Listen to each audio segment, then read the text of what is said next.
All right, we're on Negaim Perek Yud Daled Mishnah Bet. Second Mishnah in the 14th chapter of Masechet Negaim. We're discussing the process of the tahara, the purification process of the Metzora. Let's go back to the psukim. So we've learned, okay, that the Kohen took two birds. He slaughtered one bird. They're tipor dror. They're undomesticated birds. You have to buy them. I'm not sure how you buy undomesticated birds. Anyway, he slaughtered one of them in a bowl of water, buried it right away, and then he has to dip that bird, the second bird, with a piece of ezov shni tolat eitz erez, with a piece of hyssop branch and cedar wood, and we're going to see how each of these have to be, how big they have to be, and also a strip of shni tolat, of crimson wool. You dip them in the blood and you sprinkle that on the Metzora. Okay, we did that already. Next, the Torah says, "V'chibes hamitaher et begadav." So he has to wash his clothes, i.e., he has to tovel his clothes. That's chibes in the context of the Torah is tvila. Okay, let's mark this blue. Is tvila. So he has to wash his clothes. Then vigilach et kol se'aro. He shaves all his hair. We're going to talk about which area he has to shave. He's a full shave. Then virachatz b'mayim. And then he washes in water, i.e. he himself goes to the mikvah. V'taher. And then he's tahor step one. Ve'achar yavo ala machaneh. And then he can enter into the camp. Right? He's really tameh. And then he does, this is the first process, the sprinkling. And then he washes his his clothes go to the mikvah. He shaves all his hair and he goes to the mikvah. And then he can come into the camp.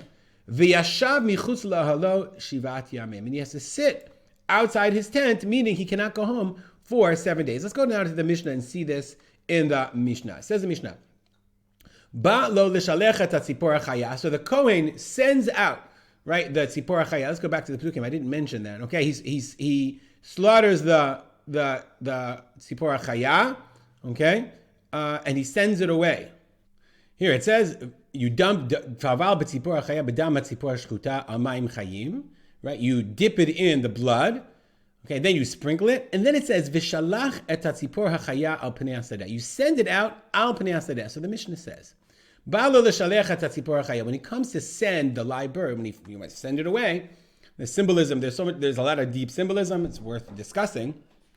Live bird, dead bird, identical birds we're going to see. Eino hofech panav lo layam. He doesn't turn his face nor to the sea, v'lo la'ir, nor to the city, v'lo la'midbar, nor to the desert. Shneimar, as it says, v'shilach et hatzipor hachaya el michutz la'ir. He sends the live bird to the outside of the city, al pnei hasadeh, to the face of the field. Now, where is the Kohen standing when he does this thing? It seems that he must be outside. He must be outside of the camp or outside the city, because the Metzora is tameh. He's not even allowed. This is not done in the Beit HaMikdash. We're going to see there's more things that are done in the Beit HaMikdash. Very interesting, but he is facing the field, not to the desert. It depends, I guess, where the guy was standing. Anyway, says the Mishnah, he comes to shave the Metzora, and the Kohen himself does this shaving. Okay, it's done by the Kohen. He'evir tar al kol bisaro. So he'evir tar means to pass a razor. It has to be done with a razor on all of his flesh. So it's not all of his flesh. Lab davka, says the Bartunura. Why? Shaloya megalech ela kol makom kinus se'ar. That's the place where there's hair is gathered, the head, the beard. Okay. V'nireh, it says la'afuke beit hastarim, but it doesn't shave his hidden places, I would say the pubic areas. And they learn enough from the Gzerot HaKatuv, places that are hidden, that are uncovered. So you also don't shave your arms or whatever, I guess, unless the chest hair. I imagine you would. I don't know. I'm not really a baki in these halacha. We're just learning Mishnah. Anyway, so the Kohen would shave, because it says vigilach. The pasuk says the next thing we did. Remember vigilach, it calls se'aro. Okay, the Kohen would shave him. Vichibes bigadav, and he washes clothing. Vitavan goes to the mikvah. And the Kati says the commentaries all notice that it's out of order, because first it says in the Torah chibes bigadav, then vigilach, and then he goes to the mikvah. But I don't know. You have to look at the Mefarshim. Okay, vitaval, and he goes to the mikvah. Tahor militame bibi'ah. Now the Kohen, that's step one. The Kohen is tahor, okay, from militame bibi'ah. He's not mitame when he enters into a house. Meaning that now when he enters the house, people are in the house with him. he doesn't make everything tamei. The Bartanura also says, also, umi l'tamei mishkav v'moshav. Also, he doesn't sit, if he sits on something, on a chair, or lies on a bed, he's not mitamei then. Okay, as he wasn't mitamei before. V'harehu mitamei kisheretz. He is mitamei kisheretz, which means, okay, that if he touches them, okay, but not if he's carrying them or whatever. So he's mitamei kisheretz. He can't touch anyone.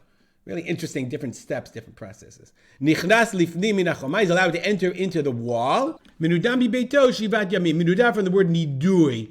He's in excommunication. He can't enter into his house for 7 days.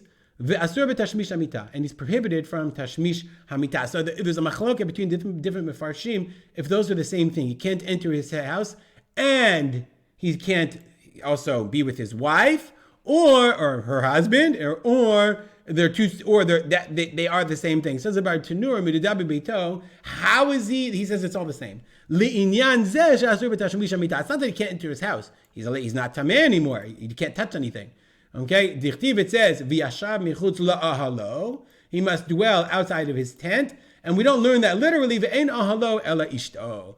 Ahalo, the word ahalo refers to his wife. So the Bartanura says it's one thing. This nidui from his house is a prohibition of marital relations. All right, we'll stop here. Dedicate our learning to the memory of my father, Rav Simcha ben Yitzchak Kalman. Make it a great day.